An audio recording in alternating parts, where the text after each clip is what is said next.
السلام علیکم۔ جی وعلیکم السلام۔ آج ہم اسلام کے ایک آپ کہہ لیں بہت ہی بنیادی اور اہم عقیدے پر بات کر رہے ہیں، ختم نبوت، یعنی یہ تصور کہ نبوت کا سلسلہ حضرت محمد صلی اللہ علیہ وآلہ وسلم پر مکمل ہو چکا ہے۔ اور آج ہماری گفتگو کا مرکز مولانا سید ابو علا مودودی کی کتاب سیرت سرور عالم کے کچھ اقتباسات رہیں گے۔ کوشش یہ ہوگی کہ اس اہم عقیدے کو قرآن، سنت، عربی زبان اور جو تاریخی شواہد ہیں ان کی روشنی میں سمجھیں، جیسا کہ ان ذرائع میں پیش کیا گیا ہے۔ ٹھیک، چلیں تو پھر شروع کرتے ہیں، دیکھتے ہیں یہ دلائل کیا ہیں۔ سب سے پہلے تو قرآن کریم کی بات کرتے ہیں۔ سورہ احزاب کی آیت 40 کا حوالہ وہ تو بہت عام ہے، ما کان محمد ابا احد من رجالکم ولکن رسول اللہ و خاتم النبیین، یعنی محمد تمہارے مردوں میں سے کسی کے باپ نہیں ہے مگر وہ اللہ کے رسول اور خاتم النبیین ہے۔ تو سارا زور اس لفظ خاتم النبیین پر ہے کہ جی ہاں بالکل، اور اس آیت کو سمجھنے کے لیے اس کا پس منظر، اس کا سیاق و سباق جاننا بہت ضروری ہے۔ یہ آیت نازل ہوئی تھی جب نبی کریم صلی اللہ علیہ وسلم کے حضرت زینب رضی اللہ تعالی عنہا سے نکاح پر کچھ لوگ اعتراض کر رہے تھے۔ وہ زمانہ جاہلیت کی ایک سوچ تھی کہ منہ بولا بیٹا وہ بالکل سگے بیٹے جیسا ہے اور اس کی متعلقہ بیوی سے نکاح نہیں ہو سکتا۔ قرآن نے پہلے تو اس غلط فہمی کو دور کیا، پھر اس آیت میں فرمایا کہ محمد صلی اللہ علیہ وسلم جنہوں نے زید بن حارثہ کو بیٹا بنایا تھا وہ تمہارے مردوں میں سے کسی کے حقیقی باپ نہیں، تو اس لیے ان کی سابقہ بیوی سے آپ صلی اللہ علیہ وسلم کا نکاح بالکل جائز تھا۔ اس قانونی وضاحت کے فوراً بعد فرمایا کہ آپ کی اصل حیثیت کیا ہے، اللہ کے رسول اور خاتم النبیین۔ اچھا، تو اس پس منظر میں پھر خاتم النبیین کا مطلب کیا بنتا ہے؟ کیونکہ کچھ اور تشریحات بھی تو آتی ہیں نا سامنے جو شاید اس سے ہٹ کر ہیں، جسے ایک گروہ کہتا ہے کہ اس کا مطلب ہے نبیوں کی مہر، مطلب آپ کی تصدیق سے نبی آئیں گے۔ دیکھیں، اگر ہم آیت کے سیاق و سباق کو سامنے رکھیں یعنی وہ نکاح زینب پر اعتراض کا جواب، تو یہ مہر والا معنی وہاں بالکل آپ کہہ لیں غیر متعلق سا لگتا ہے، بے محال ہے۔ ایک معاشرتی اور قانونی اعتراض کا جواب دے رہے ہیں اور اچانک کہہ دیں کہ آپ کی مہر سے نبی بنیں گے، یہ تو بات کا ربط ہی توڑ دیتا ہے۔ ماخذ میں بھی یہی بات اٹھائی گئی ہے کہ یہ معنی لینے سے تو جو اصل دلیل تھی وہ کمزور پڑ جاتی ہے۔ اگر آپ کے بعد نبی آنے تھے تو اعتراض کرنے والے یہ بھی تو کہہ سکتے تھے کہ بھئی اس جاہلی رسم کو مٹانے کی اتنی جلدی کیا تھی، کوئی بعد والا نبی آ کر دیتا یہ کام۔ یہ بات تو سمجھ میں آتی ہے۔ اچھا، ایک اور معنی بھی تو بتایا جاتا ہے، افضل النبیین، یعنی نبیوں میں سب سے افضل۔ جی، اس میں بھی وہی مسئلہ ہے۔ پہلی بات تو یہ کہ سیاق و سباق سے بالکل میل نہیں کھاتا۔ نکاح کے معاملے میں یہ کہنا کہ آپ سب سے افضل ہیں، یہ اس اعتراض کا جواب تو نہیں بنتا نا۔ دوسری بات، عربی زبان میں خاتم کا لفظ عام طور پر افضل کے معنی میں استعمال نہیں ہوتا، اس کے لیے اور الفاظ موجود ہیں، جیسے افضل خود ہے، سید ہے، تو لغت جو ہے وہ اس معنی کی تائید نہیں کرتی۔ تو یہ تشریح بھی آپ دیکھیں سیاق و سباق اور لغت دونوں سے مطابقت نہیں رکھتی، جیسا کہ ماخذ میں بیان کیا گیا ہے۔ تو پھر لغت کیا کہتی ہے؟ خاتم کا اصل مطلب کیا ہے عربی میں؟ جی، یہ بہت بہت اہم نکتہ ہے۔ اگر آپ مستند عربی لغات دیکھیں، جیسے لسان العرب ہے، القاموس المحیط ہے، تو ختم کے جو بنیادی معنی ہیں وہ گھومتے ہیں کسی چیز کو بند کرنے کے گرد، تو کلوز، مہر لگانے کے گرد، تو سیل، کسی کام کو مکمل کر کے ختم کر دینا، ٹو فنش، کنکلوڈ، یا کسی سلسلے کے بالکل آخر تک پہنچ جانا، ریچ دی اینڈ۔ جیسے عرب کہتے ہیں ختم الاناء، مطلب برتن کا منہ بند کر دیا، یا ختم الکتاب، خط بند کر کے مہر لگا دی۔ اسی سے پھر اسم بنتا ہے خاتم، یعنی وہ چیز جس سے مہر لگائی جائے یا بند کیا جائے، اور اسی سے مراد کسی سلسلے کا آخری فرد یا آخری حصہ بھی ہوتا ہے، جیسے کہتے ہیں خاتم القوم، یعنی قبیلے کا آخری آدمی۔ قرآن میں بھی ہے نا، ختم اللہ علی قلوبہم، اللہ نے ان کے دلوں پر مہر لگا دی، یعنی اب ہدایت کے داخلے کا راستہ بند ہو گیا ہے۔ تو لغت کے اعتبار سے دیکھیں، خاتم النبیین کا سب سے واضح، سب سے براہ راست مطلب بنتا ہے نبیوں کے سلسلے کو ختم کرنے والا یا بس آخری نبی۔ تو گویا لغت بھی اسی طرف اشارہ کر رہی ہے کہ معنی آخری ہی ہے۔ اچھا، ایک دلچسپ نقطہ یہ بھی اٹھایا جاتا ہے کبھی کبھی کہ انسان تو کسی کو کہہ دیتے ہیں خاتم الشعراء، شاعروں کا خاتم، مگر اس کا مطلب یہ تو نہیں ہوتا کہ اب دنیا میں کوئی شاعر نہیں آئے گا۔ کیا یہ مثال یہاں لگتی ہے؟ نہیں، یہاں ایک بہت بہت بڑا فرق ہے۔ جب انسان کسی کو خاتم الشعراء کہتا ہے نا، تو وہ یا تو اپنے زمانے کے لحاظ سے کہہ رہا ہوتا ہے یا پھر تعریف میں مبالغہ کر رہا ہوتا ہے۔ انسان کو تو نہیں پتا نا کہ مستقبل میں کیا ہونا ہے، کل کوئی بڑا شاعر آئے گا یا نہیں، اس لیے انسانی کلام میں یہ القاب حاتمی نہیں ہوتے، یہ ایک طرح سے ریلیٹو ہوتے ہیں۔ لیکن جب اللہ تعالیٰ جو عالم الغیب ہے، ماضی، حال، مستقبل سب جانتا ہے، وہ اگر کسی کو خاتم النبیین کہے تو اس کا وزن تو بالکل مختلف ہوگا نا؟ بالکل، یہی تو اصل بات ہے، یہی فرق ہے۔ جب کائنات کا خالق عالم الغیب یہ اعلان کرے کہ فلاں شخص خاتم النبیین ہے، تو یہ انسانی مبالغہ آرائی نہیں ہو سکتی۔ یہ ایک حتمی فیصلہ ہے، ایک ڈیکلریشن ہے کہ نبوت کا سلسلہ اس ہستی پر مکمل اور ختم کر دیا گیا ہے، ہمیشہ کے لیے۔ اللہ کے علم میں اگر کسی کے بعد کوئی نبی آنا ہوتا تو وہ اسے خاتم یعنی آخری قرار ہی نہ دیتا۔ تو اللہ کا یہ فرمانا ایک اٹل حقیقت کا بیان ہے کہ آپ صلی اللہ علیہ وآلہ وسلم کے بعد نبوت کا دروازہ ہمیشہ کے لیے بند ہے۔ صحیح۔ قرآن اور لغت کی بات تو کافی واضح ہو گئی، اب آتے ہیں سنت کی طرف، یعنی نبی کریم صلی اللہ علیہ وآلہ وسلم کی اپنی تعلیمات، آپ کے ارشادات۔ کیا احادیث سے بھی اس تصور کی تائید ہوتی ہے؟ جی تائید سے بہت بڑھ کر، اس کثرت سے اور اس واضحت سے کہ اس پر تقریباً آپ کہیں اجماع کی کیفیت ہے۔ احادیث کی ایک بہت بڑی تعداد ہے جو مانوی طور پر متواتر کے درجے تک پہنچتی ہیں۔ متواتر کا مطلب ہے کہ اتنے زیادہ صحابہ سے اتنی مختلف سندوں سے وہ بات آئی ہے کہ اس کے مجموعی مفہوم کی سچائی پر کامل یقین ہو جاتا ہے، اور یہ سب ختم نبوت کو بیان کرتی ہیں۔ چند مثالیں دیکھتے ہیں تاکہ اندازہ ہو کہ کتنی واضحات ہے۔ جی ضرور۔ پہلی بات تو یہ کہ کئی احادیث میں بالکل صاف الفاظ میں فرمایا لا نبی بعدی، یعنی میرے بعد کوئی نبی نہیں۔ یہ جملہ مختلف موقعوں پر دہرایا گیا۔ ایک حدیث بخاری میں ہے، فرمایا بنی اسرائیل میں ایک نبی کے بعد دوسرا نبی آتا تھا، مگر میرے بعد کوئی نبی نہیں۔ ایک اور موقع پر فرمایا رسالت اور نبوت ختم ہو گئی، میرے بعد نہ کوئی رسول ہے نہ نبی۔ یہ ترمذی اور مسند احمد میں ہے۔ یعنی بالکل واضح نفی۔ بالکل واضح۔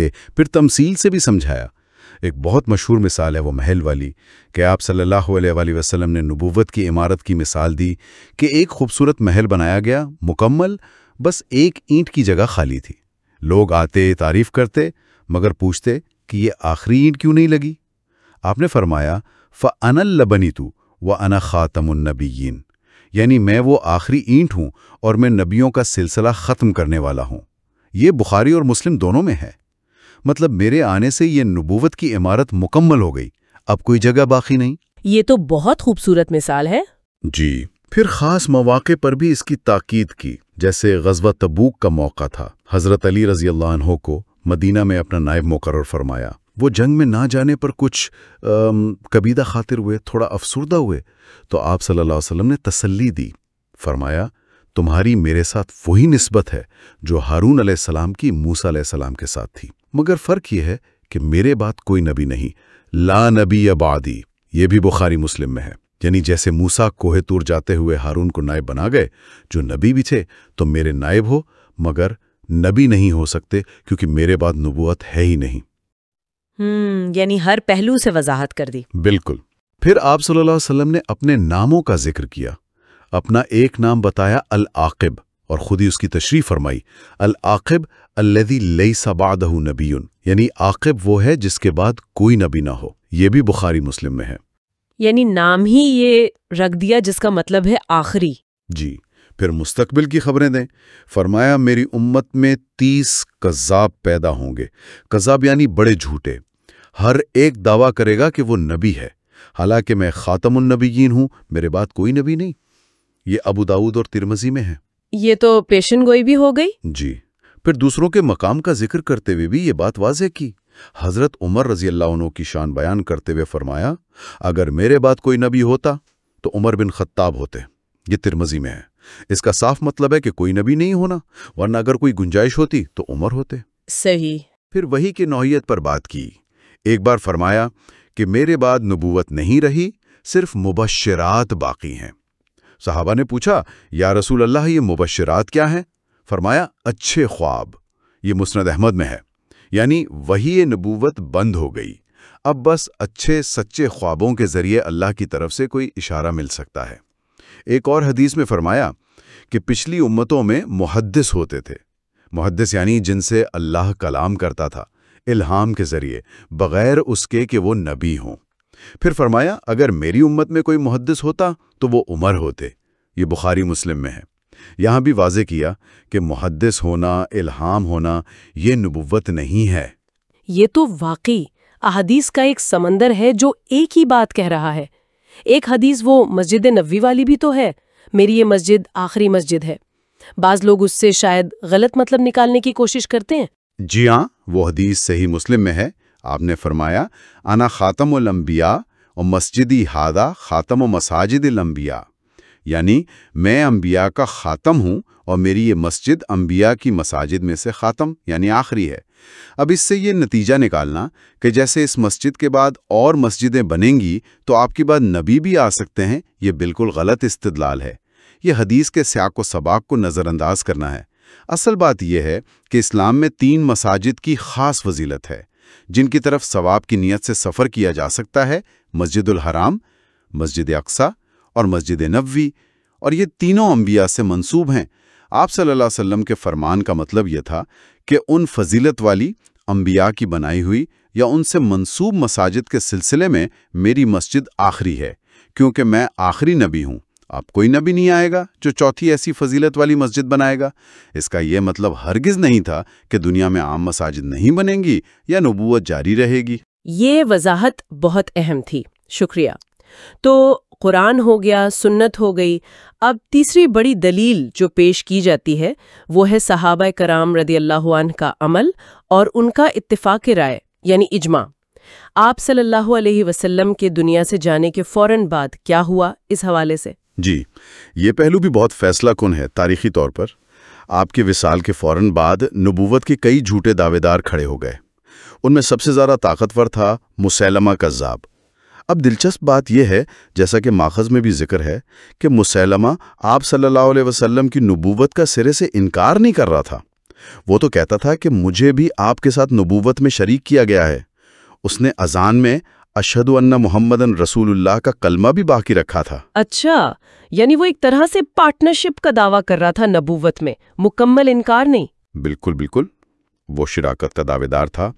لیکن اس کے باوجود آپ دیکھیں، خلیفہ اول حضرت ابوبکر صدیق رضی اللہ عنہ اور تمام کے تمام صحابہ کرام نے بغیر کسی ایک کے اختلاف کے اسے کافر اور مرتد قرار دیا اور اس کے خلاف باقاعدہ جنگ کا اعلان کیا، جہاد کیا۔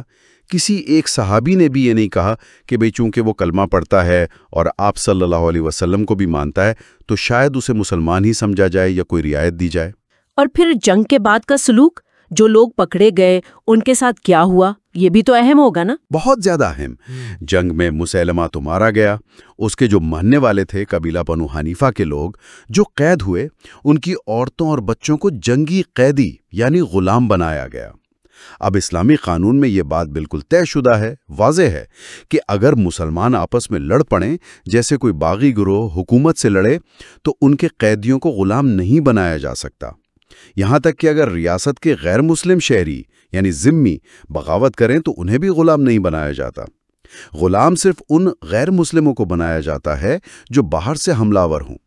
تو مسیلمہ کے پیروکاروں کو غلام بنایا جانا یہ اس بات کا ناقابل تردید تاریخی ثبوت ہے کہ صحابہ کرام رضی اللہ عنہ نے انہیں مسلمان باغی نہیں سمجھا، بلکہ اسلام سے مکمل طور پر نکل جانے والے مرتد اور کافر جنگجو سمجھا تھا۔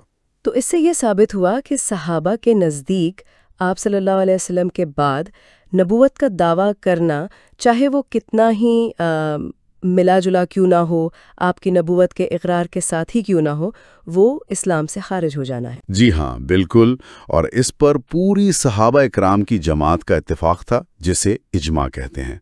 یہ تاریخ کا ایک ایسا واقعہ ہے جس نے خاتم نبوت کے عقیدے پر عملی مہر لگا دی، بالکل شروع میں ہی۔ اچھا، ایک اور بات کبھی سننے میں آتی ہے، ایک قول حضرت عائشہ کی طرف منسوب کیا جاتا ہے کہ انہیں خاتم نبیین کہو مگر یہ نہ کہو کہ ان کے بعد کوئی نبی نہیں۔ اس کی کیا حقیقت ہے؟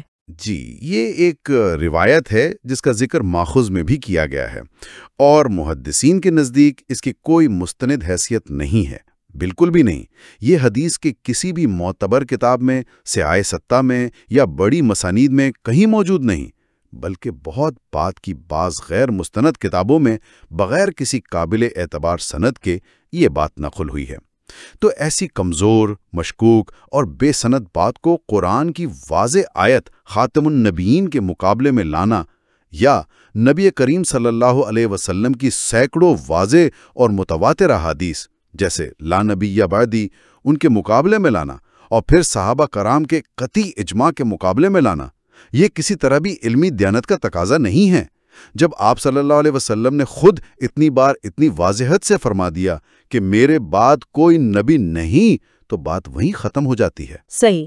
تو اگر ہم ساری گفتگو سمیٹیں تو بات یہ بنتی ہے کہ قرآن کی آیت ہے، پھر عربی زبان کے قواعد ہے، لغت ہے، پھر نبی کریم صلی اللہ علیہ وآلہ وسلم کی اپنی بے شمار واضح تشریحات اور احادیث ہے، اور پھر آپ کے صحابہ کا متفقہ عمل اور اجماع ہے۔ یہ سب مل کر ایک ہی نتیجے پر پہنچاتے ہیں کہ نبوت کا دروازہ حضرت محمد صلی اللہ علیہ وآلہ وسلم پر ہمیشہ کے لیے بند ہو چکا ہے، آپ آخری نبی ہیں۔ بالکل، خلاصہ یہی ہے۔